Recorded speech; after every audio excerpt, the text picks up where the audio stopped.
MrPopZit here. Thanks for checking out my channel. Make sure to check out MrPopZit Live and MrPopZit Fishing. 2 other channels. It helps the whole brand grow. I appreciate the support. Thanks for popping by. Okay guys, Greg Lynch, Durham, PA here. MrPopZit, you can see we have a pretty decent over 2 centimeter epidermal inclusion cyst here on the mid back. And these, you know, when they're close to the spine, can become tender when you sit back on a chair, and they can, you know, get inflamed, and sometimes they'll pop. So before they get all red and they're inflamed, we like to get them out before they can do that.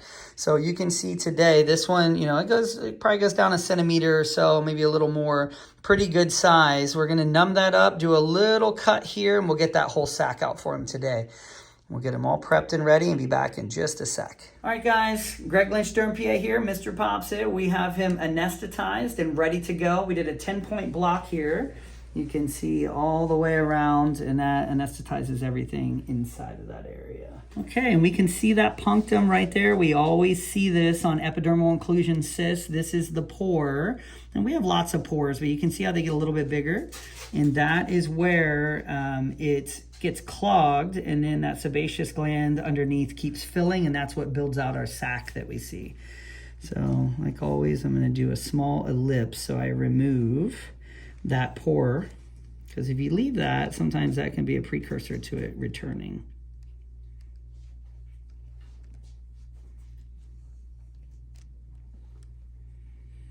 And you can come like from back here. I'll just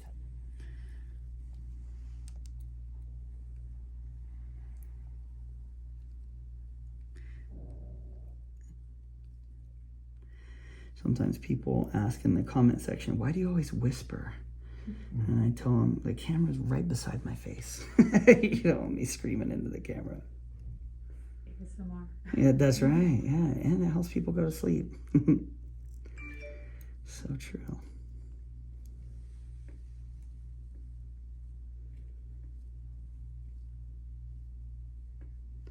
That's good. So now that how many stitches will you make? You'll probably have 5 to 7. You can dab there, a little pressure.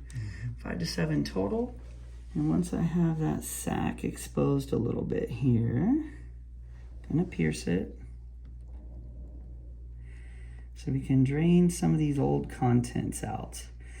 And these are just old skin cells from years past. We're just gonna push that out like that.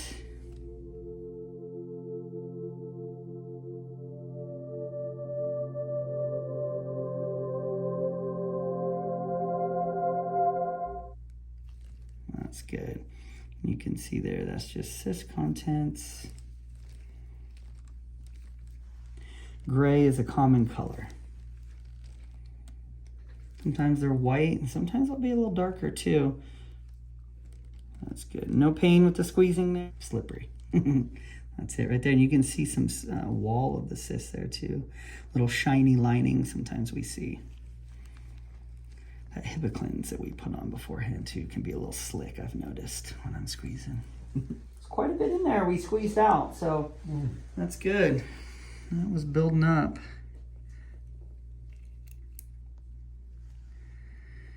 Now that sac is deflated, it's usually a lot easier. Start bringing that back here. This is where you'll start to feel a little tugging. If it's uncomfortable, you just let me know.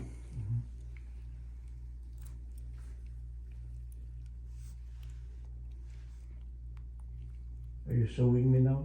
Not yet. No, we just drained the contents. Now I have to remove the sac from the surrounding connective tissue. And it's kind of fibrous, and we kind of roll it back here with a blade with some pressure.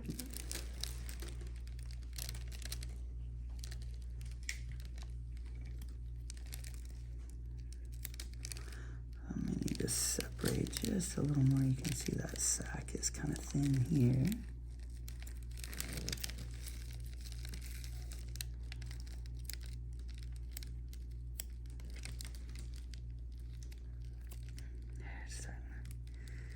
Once we get it to start to peel, that's when it gets good. Going okay? Yes, sir. Good, good. It's an older cyst, so it's kind of thin down at the bottom here.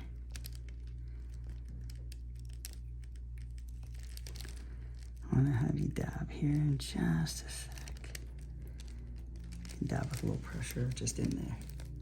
Good. A little scar tissue right there. Can you hear that fibrous attachment?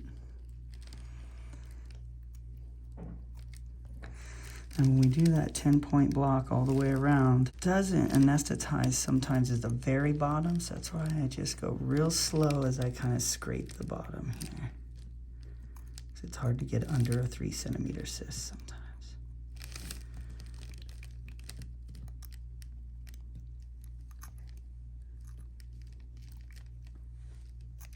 Good, that's starting to come out. He's doing great.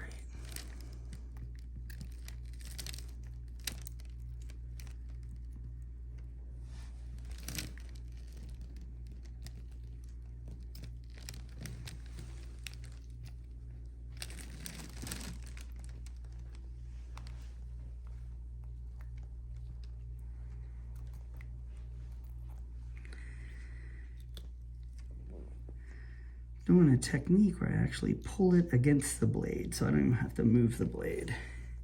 I just put it in position and I can pull right into that. That works well. Little vessel there.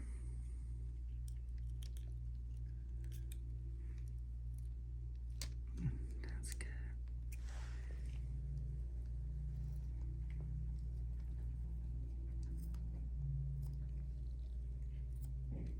You're not having any sting, right? Nothing there, bro. You're doing great. That was good. Put that in there. And we can switch. Okay, guys, we can see the sac here. And this was our little skin handle on the top. That is the open pore right there. And this was it. It kind of tore right there. And we got pretty much everything out.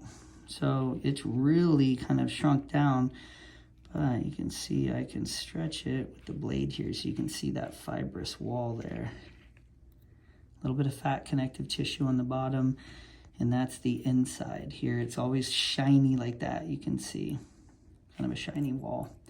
But it did tear just a little, so I'm gonna go in and make sure we got all the little remnants like this because we don't want it to reform. But that's a deflated sac there, very strong. Like I can't rip that pulling on it. So that's a good sac. And it had quite a bit of contents in there.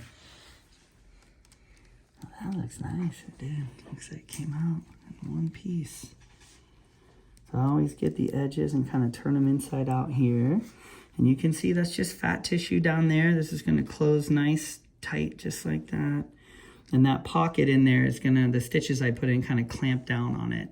And you can see the skin's kind of loose and thin right here at the edges. And every time the cysts are pushed out like that, that's why I remove some of that skin in the middle. He's got plenty of skin back here. It's going to close great.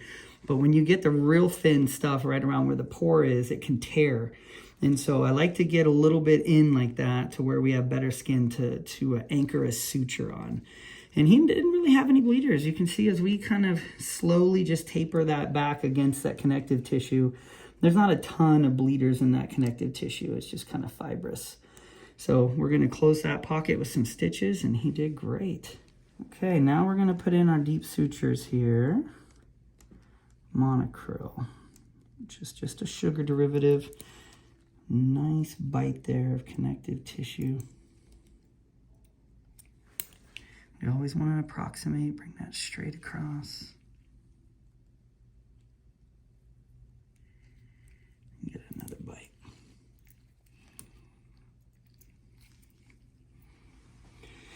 And when you're doing these sutures, you start deep to shallow, and then shallow to deep, and then when you tie the knot, it's deep. Just like that, brings it across nice.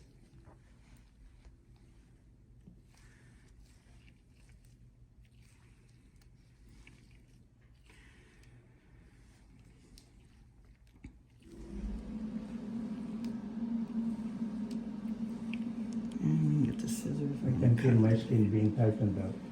You what? Yeah. It's what? It's like All the way being down. tightened.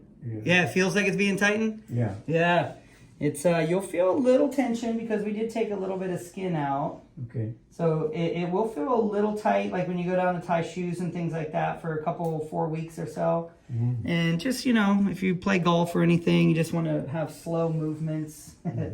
And take it easy on the golf while the stitches are in there for the 2 weeks. Yes, doctor. I can just imagine the 18 cysts that you removed. Oh, man. Yeah, one guy, 18 cysts. Most were on his scalp, too. Oh, wow. It was some. We didn't do it at one time, but it was over a period of time. Oh, okay. Yeah, one time would be, it's tough to do. Mm-hmm. Just people get fatigued. Yeah, 18. Oh, wow. Yeah, it would take a while. What did he do? He never. He didn't have insurance. Oh. And so, and you know, when he did get insurance, they said, oh, they're benign. You don't need to do anything about those. Mm-hmm. And so, you know, he worked a lot and he didn't have a whole lot of time. They didn't really bother him for years. Oh, wow. And he has, you know, some people, that's a real hereditary propensity to make that many. And I can cut right at the base there, all the way down. Perfect. So, and then they started getting bigger and they started bothering him. Mm-hmm. And, you know, he was actually my first cut, it was 2 years ago, my first 6 months. One of my first patients I recorded, really nice guy. Mm-hmm. And he started, you know, he used to shave his head and then he didn't for a long time. He pressed pretty hard on this. It kind of milks it out and gets the air out. And he started cutting his hair short again when we got all the bumps off of him. He was happy. 18 as against 1, huh, doctor? Yeah, yes, for sure. He was very happy to have him out, though. Yeah. He had some on his thighs, a couple on his back, and a couple on his hands. Mm-hmm. But I think 13 or 14 were on the scalp. Oh, wow. Yeah. Oof. And big. Some of them were 4 or 5 centimeters, almost twice what you had here. Just this one So here. mine is nothing compared to him. No, yeah, yours was something to brag about. Yeah, it wasn't tiny. I mean, it was a couple centimeters, and it had quite a bit of stuff inside. Oh, wow. And yours wasn't super inflamed, which is nice. They can get inflamed and start to become kind of tender, Oh, wow. painful, and that's not fun. Yeah. Nobody wants that. I'm glad it came to you right away. Yeah, catch it before it blows up on you and gets all infected or inflamed. Yeah. That's why I like to do these, especially when they're a couple centimeters. When do they say it's cancerous, doctor? These are very, very rarely cancerous. I've only had in 12 years like 3. They were squamous cell, cystic squamous cells, and they look When you say cancer, what will that affect? The back or? just the skin. It was a skin cancer. The skin. Okay. Yeah, but by far, I mean, I've done thousands and thousands of these. There's only been 2 or 3, and they look a little different. And the people had a history of a lot of sun exposure to that area Oh, wow. and smoking. Oh. Yeah, big smokers. Good thing they don't smoke. Yeah, smokers get squamous cells a lot more commonly. Oh, wow. That's good. So when I get to the end, there's a little pocket in there. You can see it's called milk in the wound. You see all those bubbles that come out. Not much blood in there because we stopped. We did a little spot of cautery. And we push all that air out. It kind of breathes a little bit. And then I tie that last suture down and it kind of closes that pocket.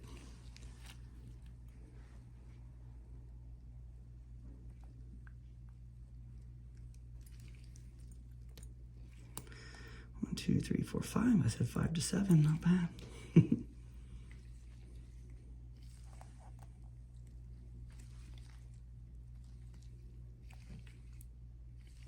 So just 5 stitches total. Mm.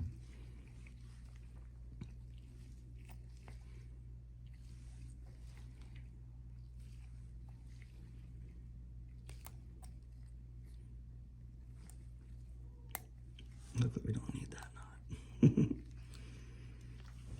There we go. You won't take your fingers with it, huh? Yeah, you can stretch your back now. Just 5 little stitches there. You see where we cut, nice and puckered up. You can grab that almost like a little caterpillar. That's tissue eversion. That's what you want your sutures doing, which is puckering up like this. So there's no tension on where we cut them. That will heal great and then flatten out once we get the stitches out. No dog ears on the ends. Looks great. Just going to be a small line, just about 2 centimeters. So thanks so much for him, for sharing. And thanks for popping by and checking that out. That was a mid-back cyst, very common. So thanks again.